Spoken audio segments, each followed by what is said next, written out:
Алаяқтық туралы не білуіміз керек? Бүгінгі күні кең таралған қылмыстардың бірі ол алаяқтық. Қазақстан Республикасының қылмыстық кодексінің 190 бабының бірінші бөлігіне сай, алаяқтық бөтеннің мүлкін жымқыру, немесе алдау, немесе сенімді теріс пайдалану жолымен бөтен мүлікке құқықты иемдену. Соның ішінде алаяқтықтың өте қауіптісі ақпараттық жүйені, яғни интернетті, пайдаланушыны алдау немесе сенімін теріс пайдалану жолымен жасалатыны. Қылмыстық кодекстің 190 бабының 1-ші, 2-ші, 3-ші және 4-ші бөліктерінде ең ауыр жаза ретінде 2 жылдан 10 жылға дейін бас бостандығынан айыру жазасы көзделген. Компьютер, смартфон, планшеті бар кез келген адамның кез келген уақытта ақпараттық жүйенің, соның ішінде интернет алаяқтарының құрбанына айналуы әбден мүмкін. Өзіміздің елімізден шығып жатқан қылмыскерлердің көбін тауып, ұстап, қылмыстық жауапкершілікке тарту мүмкін болса, басқа елдерден шыққан алаяқтарды табу тіпті мүмкін емес деп айтуға болады. Ақпараттық жүйені пайдаланушы, әсіресе сұранысқа ие, Instagram, Facebook, WhatsApp әлеуметтік желісі арқылы мұндай қылмыстар жиі жасалып жатады. Әртүрлі заттарды сатып алуға, қызметтерді көрсетуге ұсыныс жасап, қылмыскерлер тұтынушылардың сеніміне қалай кіру керектігін қыр-сырында мықты меңгеріп алған.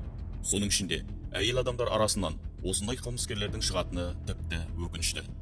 Құрманғазы аудандық сотының өндірісіне 2024 жылдың 10 айында қаралған алаяқтық жөніндегі 7 қылмыстық істің 4-еуі әйел адамға қатысты.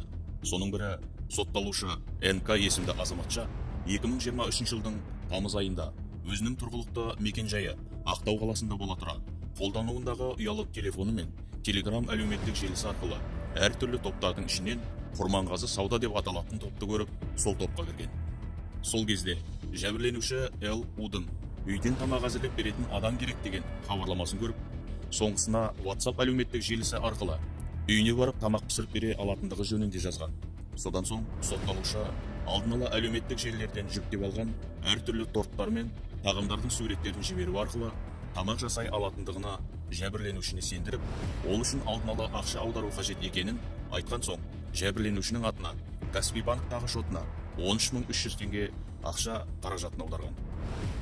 Бұнымен шектелмей, сотталушы осындай жолмен ақпараттық жүйені пайдаланушы, жәбірленуші А.Ені алдап, соңғысы сотталушының атына тіркелген Каспий банктан ашылған есеп шотына жәбірленушіден 50.000 теңге ақша қаражатын аудартып алып, алаяқтық жолмен иемденген.